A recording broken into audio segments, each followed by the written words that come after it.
So the talk is called The Random Normal. And well, I remember when Lily asked me to, if I'm interested in doing a session, I was wondering if I have actually anything interesting to share. And well, obviously everybody talks about the new normal, but back then I had no idea what that should be, and probably I still don't have. So it's what came to my mind is to speak a little bit about the random normal, which is more how it feels. I think that things are really random, and it's good to take an hour or 45 minutes to reflect on which situation we are in. Everything seemed to go so fast. Everything went so fast.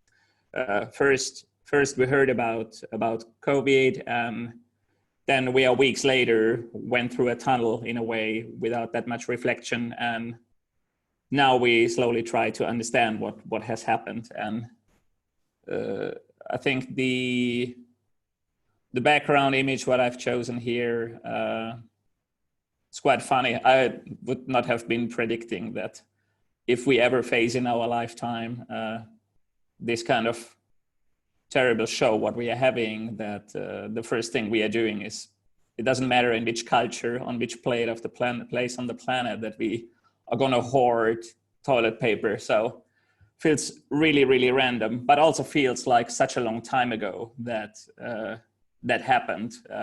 Although it's just a few weeks, and it feels already now like a blast from the past.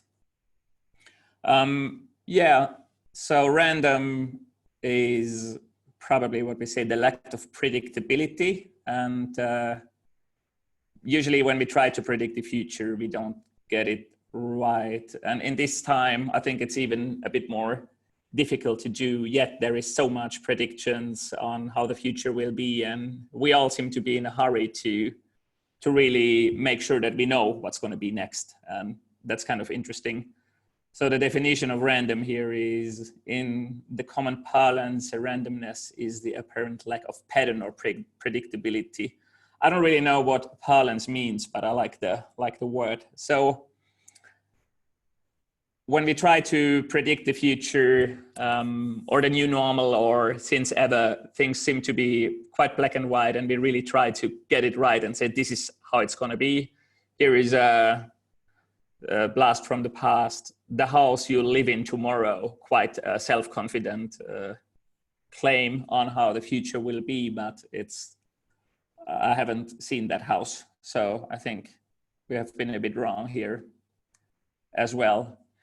Well, but two things, like usually when you want to give a talk or somebody asks you to do, you want to share something, there's so many different webinars out there. There's so much information, so much stuff going on. So it's really hard to come up with something which could be interesting. But however, there's two things what I feel for, and it's a kind of a strong need for originality instead of the obvious, and on the other hand, a strong need for creating new instead of managing old.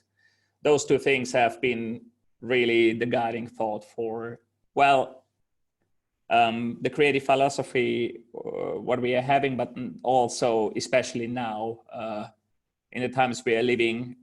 This is something what really is close to my heart, and something what I really want to talk about and make sure that we have more of it in future, more originality, more creating new. And the end goal, obviously, of that, if we do so, is to have a more diverse, interesting, and cultured future, and not same experiences, same things, same ideas, same brands, everything same. It's pretty boring, and also strange that when we kind of took that turn in marketing, that we more benchmarked each other and everything looks similar. I think that's quite a big fail for brands. And something what really bothers me at the moment, so probably personal, but want to share, is the also new kind of the race for winning who knows first what's the new normal, and then declare the new normal. Because we really can't know at this moment what is the new normal, and we don't know, is it the old normal or is it totally different? And obviously what we look for is clarity and safety so that we can plan, but it's quite an illusion to at this stage figure out what's going to happen next and to plan around for businesses and brands. There is probably can plan ahead a little bit, but if we go too far, everything is same and nothing makes a difference, and that is really something what we want to avoid. But quick introduction. So my name is Tobias, and I'm working as a creative director. And a couple of things which have been here with my kid. A couple of things which have been important to me is to keep really things simple and understandable, but yet focus more on the unknown and the unobvious, because the obvious is so clear and there's so much of it. And one thing what I'm striving for in a way is for a world without marketing pollution, not just having tons of messages layering on each other, bombarding us all the time, but making sure that the world is a bit more interesting, a bit more easy, a bit better. And yeah, not a professional speaker, as you notice, but a fiery one. So I usually have a point of view and I feel quite strong about it. So that's what I'm going to share today with you. Some house rules. If you are bored, you can look at your phone. You can also mute me or turn off the volume. Don't ask too many questions, as I don't have any answers. And so this is just a talk. You can actually do whatever you want. And I'd appreciate if you mess up things a little bit and, you know, add your own point of view. That would be nice. Not just listen in, but having a chat and bit disrupting, because that's what we all need more. We need a bit more of originality. And I think that's one thing about it, the interesting thing about remote work, that you can do all those things. In physical meetings, people can't mute, hide, or be hidden, but in those meetings, everybody can do whatever they want. And that's in a way funny, but nobody comes late to a meeting in remote work, which is the other side. But please share stuff when you have something, and make it less boring and more random. So yeah, I feel that things are really very random and obviously not as planned. I wouldn't have believed that 10 weeks ago that people are using potato filters and all kind of other funny stuff because we are all working home and we want to see the next shiny new thing. Obviously, we are past that time. I haven't seen those for a longer time. In the beginning, those were a big hit, but I guess now there has been a bit of the charm for those stuff has been disappearing, but things are still very, very random and not at all as planned. And yeah, basically didn't see that coming. Coming back to the topic of predictability and researching and trying to understand what happens next and plan everything around it and plan the brands around it and everything. There's a lot of things what we didn't see coming, and that's not only, of course, in during that time especially, but that's also beforehand already, that we think that we can plan and we know and follow mega trends and all that stuff, but we basically see a lot of things, we don't see them coming. Let's maybe start with once again something which feels a year ago or two, although it's just a few weeks. I remember when this whole thing started and it hasn't hit Europe yet, and people were kind of talking about that the sales of Corona has declined because people have negative associations with the word, and we all were falling for that story and it was cool, but actually that's hasn't been true. Of course the sales has been going down, but not for the reasons of associating it with coronavirus. And so we are all falling for a quick story as well in that times. Another very random thing is the 2,300 toilet rolls people ordered in panic with a brand which probably is called Who Gives a Crap? Fair enough. Or then the mom who bought 400 rolls of toilet and then sold it online and caused a shitstorm because she was identified as a hoarder. So a really random behavior, what we haven't been doing. There is, by the way, another thing wrong in this picture here. It's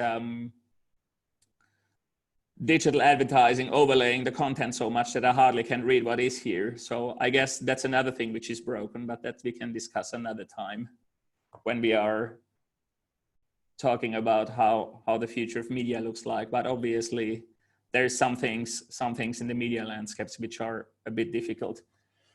Well, what is random as well, who would have thought that the thing we are all longing for during this crisis is a series like Tiger King, when people are, big companies, broadcasting companies, invest really a lot of money in very well planned series, and then you get this kind of surprise success hit, which hits all record highs.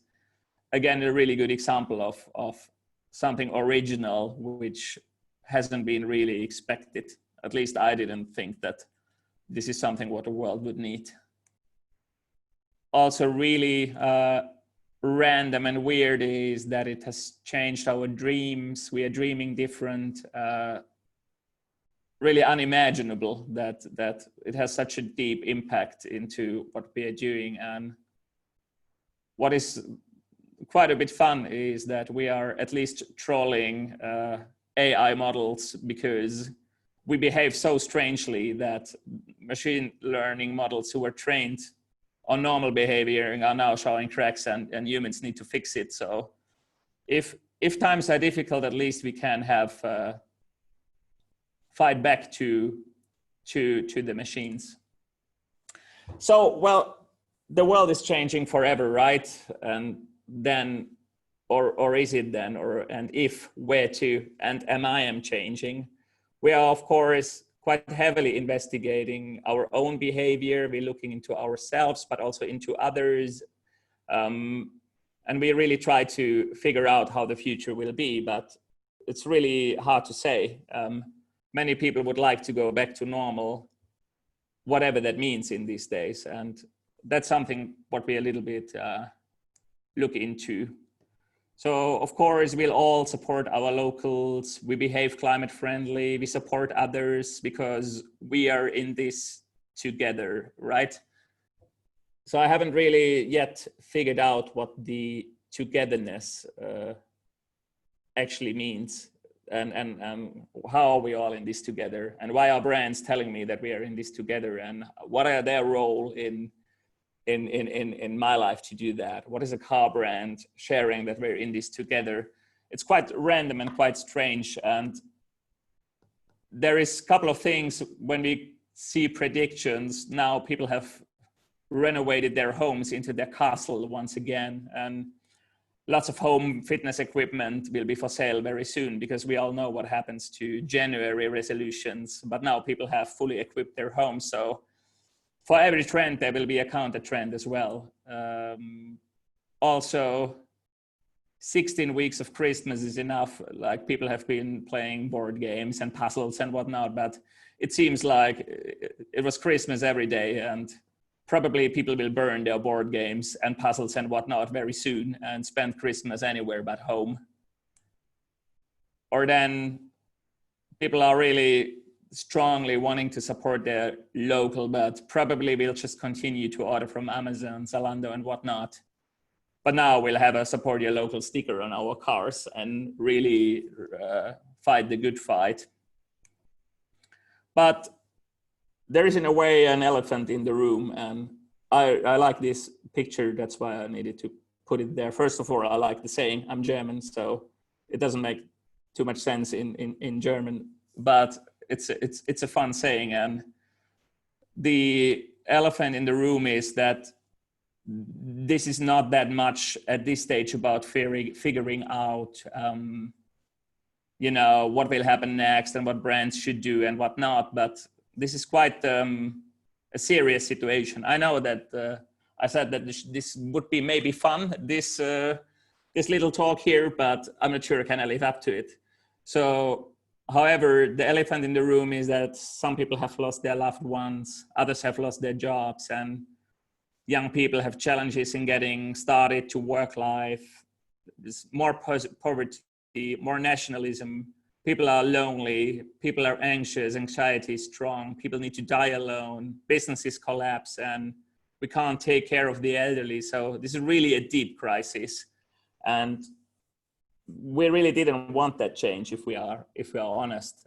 And it comes really with the dozens of problems and those adding up to the already existing climate crisis. So it feels even a bit silly to analyze just from a brand perspective how we will be behaving normally very soon or not, and what will be the new normal. So that's like the first thing which we really need to understand, that this is a massive challenge we are facing. And whenever there is a big challenge, I was wondering, while sometimes getting a bit tired to work through that tunnel with all the challenges we had, that, hey, this must be good for something, right? Everything is always good for something. But I guess if it's good for something, it means that we need to change the way how we do business and marketing and branding and communications and experiences, because we are really stuck at the moment. We really do the same things all over again. And in the best case, we can have positive impact on culture, on popular culture, and on people's lives. But in the worst case, we are also mostly seen as you know, source for marketing pollution and interrupting people's lives, and not adding anything valuable, but really just you know, shouting. So if there is anything good in the situation, it is probably that we are forced to rethink how we do things, and I hope that will be a really good step forward for marketing and for communications and for the creative industry. When thinking, can we really make that change, and can we really focus on things which feel right and good? We need to probably a little bit investigate. It seems now that our values have changed. There has been a lot of predictions and research, and where people have been asking, hey, did it change what matters for you the most and what's important to you? And people said yes, but we really have no idea for how long is that. Will, you know, people go back to normal and we will go back to our old values? Will they stay? We really can't say at this moment. And I mean, in the beginning, we have seen all those horrible stories of cruise ships where people were locked into and the virus was spreading. It sounded pretty much only from the news like a horror movie. And however, Carnival cruise bookings soar for 600% already for August trips, and some people are done already with the worrying and everything. So what is the behavior? What are the values? What we are doing? Are they changing or not? Can't be really set at this stage. And in a way, the good thing is we don't need to really force it. It's really weird times. It's really random. It's really complicated. But we don't need to really know yet how things will be. There is no reason why we need to, you know, push it hard and again figure out what do we do for the, you know, tomorrow, because I think we should also a little bit look more into what is the right thing to do and what is valuable to people and how things will evolve. We don't need to always know everything. And that is in a way this new normal, what bothers me a little bit. I mean, we don't know what it is. It's hard to say. It's impossible to predict. Probably people go back just to, you know, just to their old habits, very possible. or then the situation continues a little bit and we will change our habits or we value different things. But I felt like quite difficult to imagine what the new normal should be. And here is a little screenshot. When you Google, there is dozens and dozens and dozens of reports, hundreds, thousands of millions of predictions. The future of work, the future of education, the future of this, the future of that. It's massive. And yet, because they're usually based on research and on interviews, the results are pretty similar, and there is no kind of different future predictions. And that makes it a little bit complicated. Also, when you go for post-COVID, it makes it a little bit difficult and dangerous for marketing, because obviously we want to know. So we read, we research, and you know, go for. We really need to know. We want to know, and we go for it, and then we all get the same information. And based on that same information, we are drawing the same conclusions.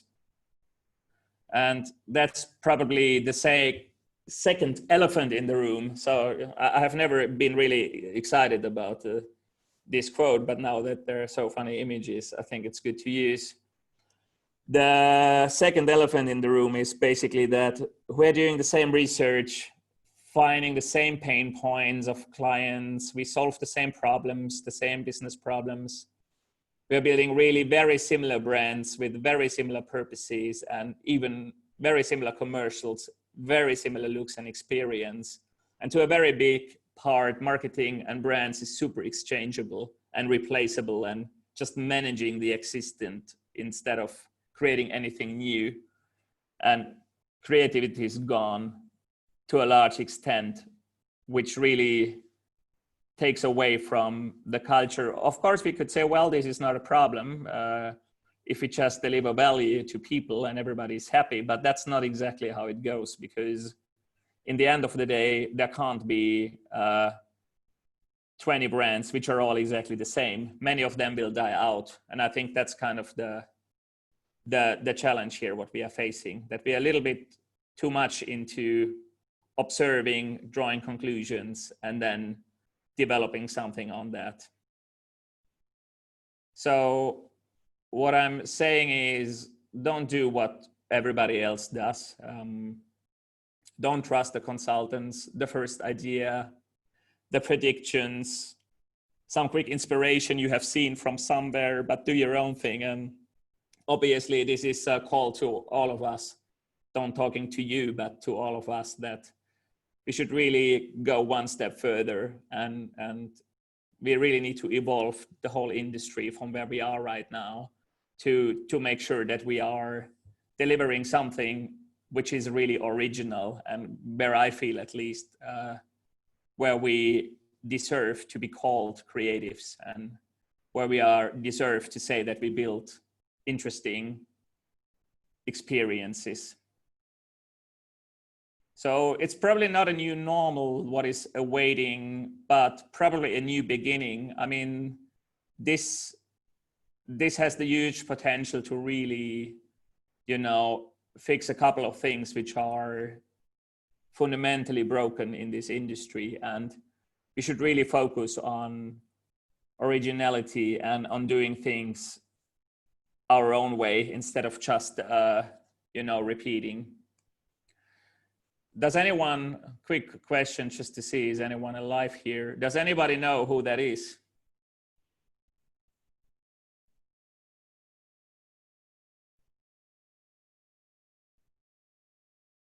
Do I make it awkward and wait until somebody says yes or no, or? I guess not.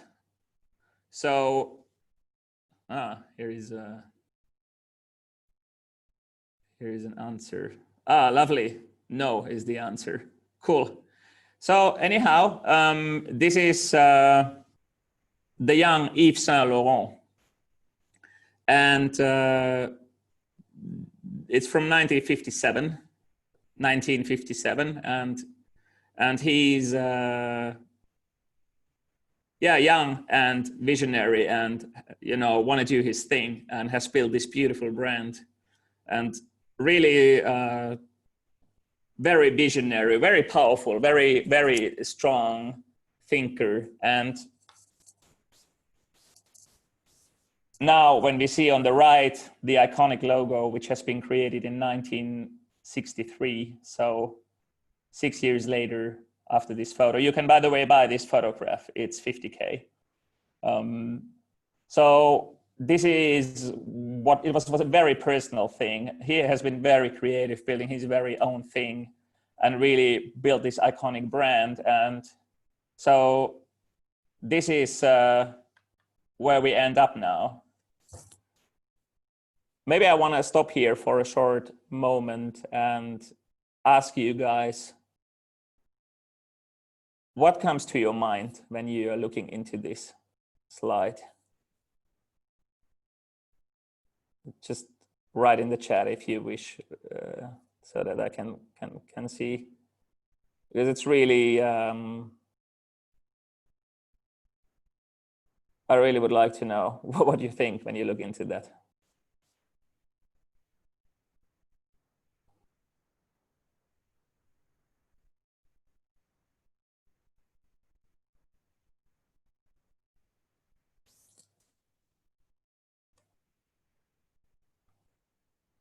There is one. The personality of the brands is gone, right? Flattening, they all become the same. With a new rebranding, losing identity. Yeah, exactly. They're all becoming the same, losing things which made it unique. Big, bold, and boring, lack of creativity. One brand is a strong leader. A lot of comments here, good comments. For me, what I was thinking in the first place is that this is like, when I saw that, it's like, okay, is that real? That was my first question. Is this really like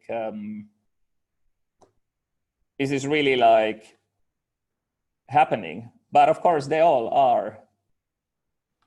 They are real. They're not. It's not like a hoax or anything, or just like some little internet joke. So apparently, there have been dozens of consultants, consultancies, creative companies, designers, whatnot, working with all those brands, and they came to the conclusion that this is what it's supposed to be. And I think for me, that's really a fail, and that's really a big problem in where we are at the moment. Because if we take decades to build those brands and to add personality and uniqueness and all that stuff, how can we now just do and scale them to be exactly the same? And this is not only the logo, but this is really everything. And I'm not talking about those brands especially, but that's where the problem is coming. I mean, here is consolidation of creativity, end of their S-curve. Exactly. It's basically the time where we live in homogenized, consolidated creativity. And I mean, I don't even know, can we call it creativity? It has become more like a science, where when I think the young Yves Saint Laurent is, you know, having a strong vision and create something very personal and something which is different. Now we are, you know, okay, we have done the same methods, we are using the same methods, we are using the same tools and whatnot, and we come up with the same end result. So I don't think we don't need any creatives here, or any you know, visionary people or anything. If this is what we want to do, you know, just follow research, benchmark a little bit, some best practices, and then go for it. But it's really hard. I read a lot of articles on that story here because I was interested. There's also a comment from Jonas that I've also seen the picture before and been thinking that it would be nice to know the timeline when these have been happening and who has been leading and who following. Exactly, I don't know exactly when that was, but it's not that long time ago. It just happened like a few years ago, or not even that long time. So in a way, I think that is really what is deeply wrong in the way we are operating in these days. And probably to the next slide, I have heard a lot of initiatives to save local restaurants or anything, but I haven't, and save probably should be with an F here, typo, but I have not heard yet that people are founding little initiatives to save the marketing and the advertising industry. So I guess that we're not at the center of sympathy, which is really a true story. It's the second least respected profession. Probably, I'm not sure in the world, but in Finland at least, there has been a research of 478 professionals, and it was the second last. And the same was for US. And I remember that in US only like used car salespeople were one word. So they literally saved our ass to not stand out. But I guess the way how we want to see our industry and how to portray us and branding and what we are doing and the way how people perceive it is a bit out of balance. And it has quite a much to do with, I guess, the lack of originality, with the lack of risk, with the lack of diversity, with really, you know, doing the same thing and managing what was created earlier. Yes, of course, there are all those inspiring brands, the 3 to 5, what everybody always mentions, what I don't want to talk about here because we have heard them. There is all kind of new and whatnot, but many of them are really, really very similar. And I'm not talking when we find those few examples of really brands who stand out, we should find thousands, not just a few, because there are, I don't know how many hundreds of thousands of brands out there. So basically, that is one thing what bothers me as well, is that we kind of went more into, you know, asking what people want or trying to ask what people want and then give it to them instead of really think what would be worth their time, what would be fun, what would be different, all those kind of things. And obviously those brands are not all successful. We could say, yeah, well, there is no need to really stand out just for the sake of standing out or to be different for the sake of being different. But in a way, that is not the case. Many of the brands are in trouble and they don't know how they can differentiate, and they don't really perform business wise. So there's really a strong correlation. But let's go to the next little feeling of where we have been and it's exactly the same thing. So there was this, we are in this together, we are, you know, in these difficult times. Brands used exactly the same language, the same tonality, the same stories, same storylines and everything to, you know, make sure that people remember that they are there and that they're good citizens. And that's also like a very similar case to the logos. I guess many of you have been probably seeing this here, and I know the audio doesn't work because we tested it before, so I might be the only one who hears it, but there is this, every single COVID-19 commercial is exactly the same, and there have been dozens of brands around dozens of countries which have been using exactly the same, like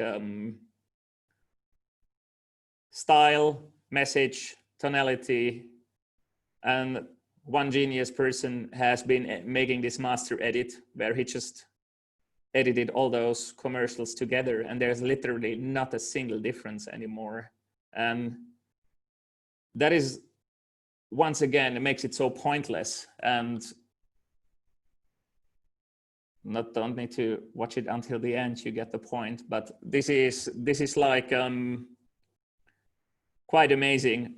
A question to you guys again, now that we have seen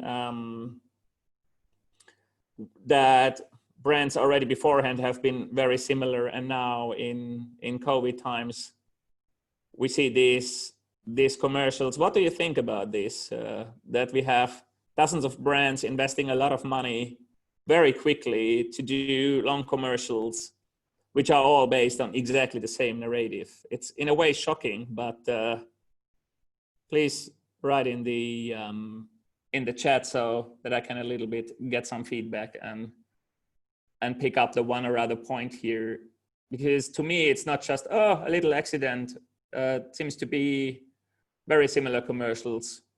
But it's really a bummer that the original task of businesses and brands and marketing has been really, you know, sort of is not existing anymore. Why to create more drops to the heavy rain? Exactly.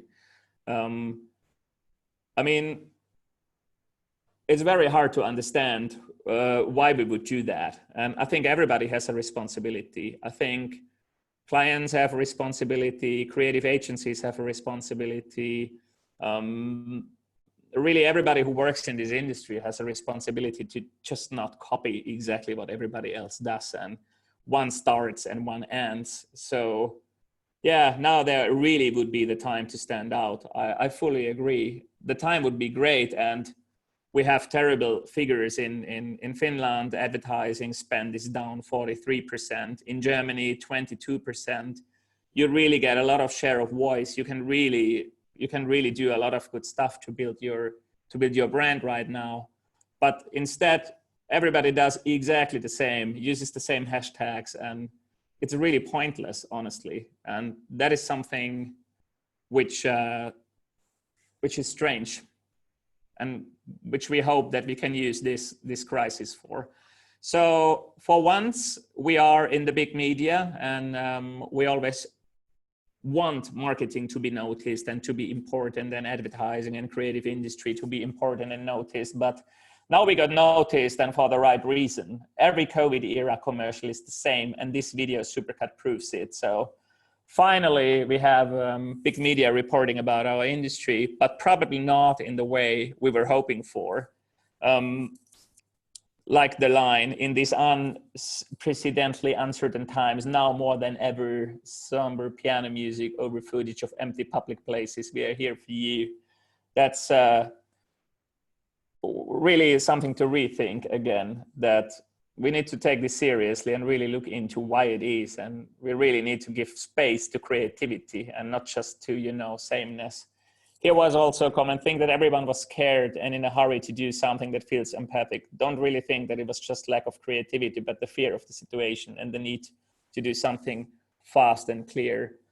I agree in a way that, of course, people were trying to avoid to make mistakes, and there were a lot of things playing into that. But then again, we should really take care that things are not exactly similar, and it's our responsibility to do original things, and it's in our responsibility to think what is our brand about and what makes our business unique and what is our way of doing it. And I think exactly to do some stuff fast and clear is understandable, but then again, it's also really a big waste of money. Here is one more. It was Fast Company who wrote that. Every commercial is the same, and also Forbes writes about it. So it's not just something which bothers people who want to do original creative. So I'm not just crying here out from the corner of the creative department, but I think it's noticed now from different kind of corners. And I think the way how work is done nowadays is the reason why things are how they are. I mean, the part where we use data and where we use knowledge and analysis and design thinking and observation and whatnot, that part is good, but then it needs some kind of, you know, treatment, some creative treatment and some unique corner to it. And it seems that because we have that first part to do, that we skip the second and go directly to the conclusion. And that seems like a big challenge.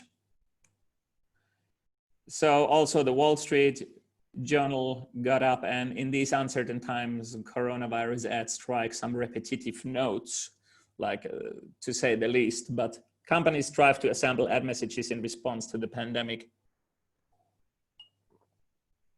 has really was really a job well done, that video, and a good observation, and it should be a wake-up call for us. And if there is anything good out of this, that there will be probably less money, there will be less powerful support and whatnot in this industry. So I hope there will be more room to creativity. I mean, why do we have brands in first place? And what's a brand, and what's an iconic brand, and what's just a business? I think we have been a bit too sloppy in calling everything a brand. I mean, there are some very few iconic brands, and then there are something where we could still call a brand, but then mostly it's just businesses, and nobody cares when a business, you know, runs out of existence. But when something powerful goes away, people feel that it's more than just the service, or more than just the actual product which goes out. And that is something we really need to focus on much more. So here is already the first little research of, was that a good idea to do all of those commercial, but here it says all the generic coronavirus ads are a waste of time and budget. There's probably no reason to ditch your old creative because of Corona, but if you do, your new ad needs to be distinctive and avoid the bland cliches brands are currently churning out. I mean, it's quite easy afterwards, of course, to be smarter afterwards, but it shouldn't be a good idea to just do what everybody else does. And I'm surprised how little people care about originality, and how little care there is in the industry itself to, you know, do original things. I wonder how little brands care. One might think that if you have built like something like Yves Saint Laurent for like many decades, that you just don't want to be exactly same like the others. Of course, somebody started, the rest followed, but it's also true for those other brands. So it doesn't make sense to build exactly the same, because afterwards people don't even remember anymore which message has been out. So coming like to the point, what I think is important is this cultured, interesting, and diverse future. Well, I know it's business, and of course, first of all, there needs to be services and products and whatnot, what people want and need. I mean, that's the first place.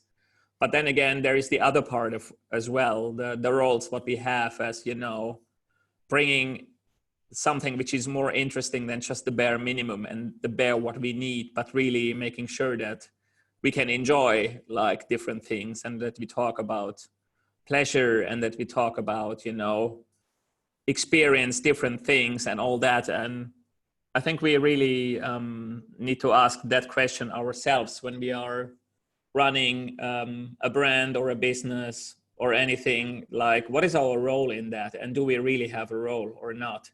And I think it's quite important to acknowledge the own responsibility. As of course, this is the way how the world goes at the moment, and it seems like similarities are so striking, but I think that we all have a role in what kind of experiences we build, what kind of brands do we build, and how do we work. Maybe one question to you guys as well. Do you think that brands, businesses, the creative industry has a role in creating this cultured and diverse future? Or do you feel that things are going as they are going and we can't do much about it?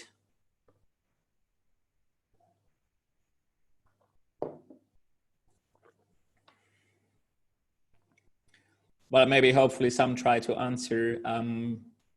I try to think for myself. I think that we have a higher responsibility than we would like to think. I mean, and also, of course, the business impact is different, but I think we just, whenever we do a service or a brand renewal or anything, really should see it more as a part what we add to people's lives, instead of just a brand exercise. And we should maybe more strive for things which are important in terms of originality, and we should really take care, pay more respect to the history. And I think we do, but sometimes it's hard to take. Agree. I think as well that we have really, that we have a responsibility here, and I think we should respect heritage. Here is, if we can't at least try to make positive change, I don't think we have a place in building the future as creative. I agree fully. I think we really need to much more look into driving that change. And I think, like, for me as well, this is a canon in Finnish which can lead anywhere. Yes, exactly. I think that, you know, we shouldn't just take things for granted and manage the existing and, hey, we are now here, we work on that brand or on that job and do it, but really respect the heritage and the history.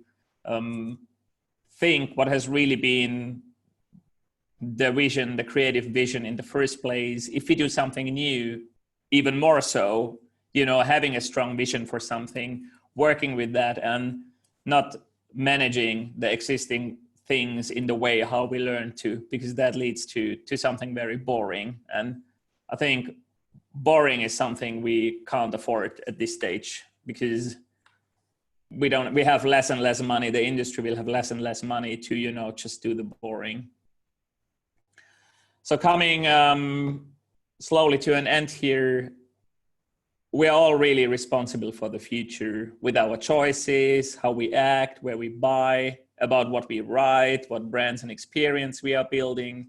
And my big thought here is to really focus on create new instead of manage the old. And I think that is what that crisis can be a catalyst for, because we are forced to do it in many ways. So playing safe is not so safe after all. And last, let's have courage and let's not give in to anxiety. So this is the couple of thoughts and slides which I maybe a bit randomly put together, but key on standing out and originality. And the other thing, what really bothers is to not trying to predict the new. And if you have any thoughts or questions or own predictions or anything, please share. There's still a little bit of time, so I would love to hear a couple of thoughts and reflect on them, and agree to disagree as well. If you feel that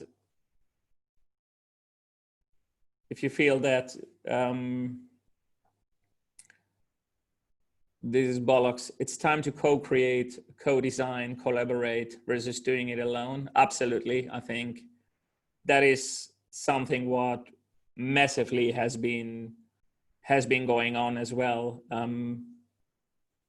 And probably everybody has changed our way of working to co-create, to co-design and collaborate and do stuff together.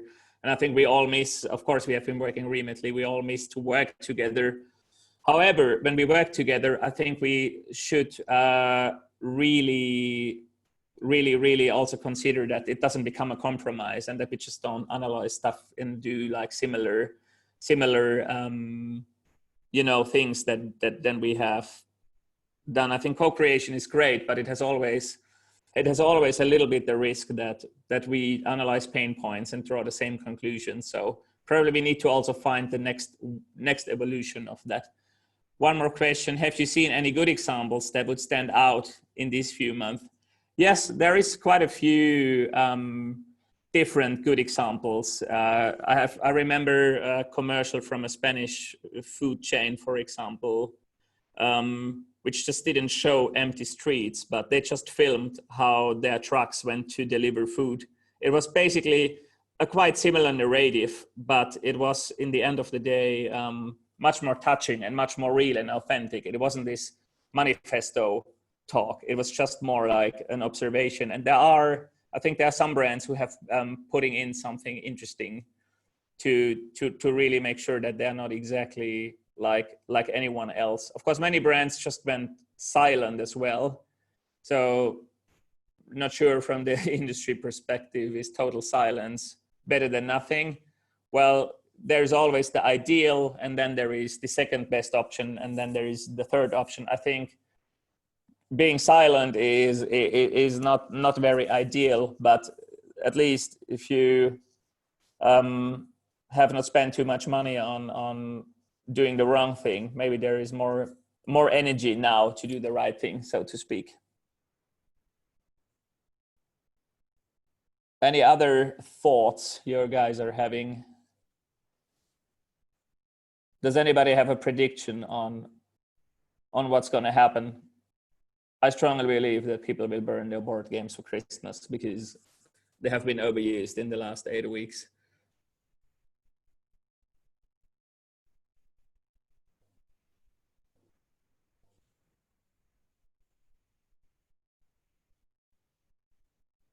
Cool, I guess not. So let's check the time. I have not at all watched the time, but it's, yeah, we have still a couple of minutes to go, but I don't think we need to push it through until the end, but we can leave it here. And there's one more. Have you seen, there's one more question. And thank you, great presentations and ideas and reflections. Well, thank you guys. It's always a bit hard when you have no interaction whatsoever, but you guys all know that. And like I said, this is more reflecting the status quo instead of having like a lot of, you know, great visions for the future. But really, for me at least, I think that's the key is to be original. Cool. I think that we can wrap it up, and I don't know where you are guys, but here at least the sun is shining. So thank you so much for joining and take your time and listen in. Always great. Thanks a million for pushing some buttons here. Oh, well, thank you so much for listening. And I hope if we can make a change together and really work in our own part to make a difference, I think that would be great and things would be much better. Cool. I think that was it.